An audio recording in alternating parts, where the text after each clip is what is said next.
Unsa may atong kinaiya? Diha sa paglumala sa katawhan sa Dios. Unsay atong calling o unsay atong commission ngadto sa Dios nga atong ginagaran. The four letter D's, igsuon. Number one is devotion. What really our personal devotion as we member of the church?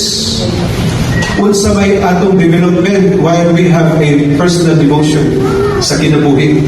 Unsa may ato na buhaton human kita nga adunay devotion, personal devotion, na atay development sa atong kinabuhi. Unsa man ang atong buhaton is to deploy. Deployment. Go and make disciples. And duplication. So what really the duplication is?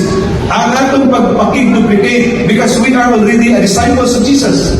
So, we need to make another disciples and that is duplication.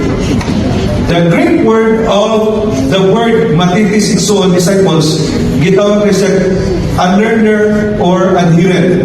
It comes from the verb mantalo.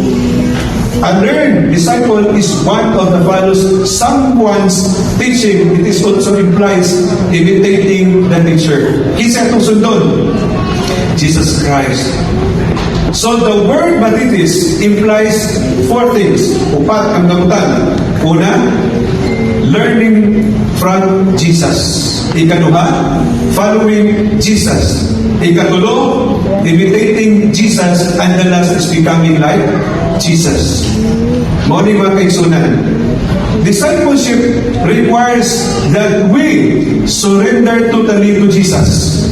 Discipleship requires that we obey Jesus. Discipleship requires that we order our lives as to make Jesus the center of our being. Uunsa kita, mga kaigsunan.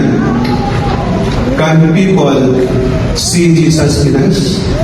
Makita ba si Jesus sa atong kinabuhi? Yes.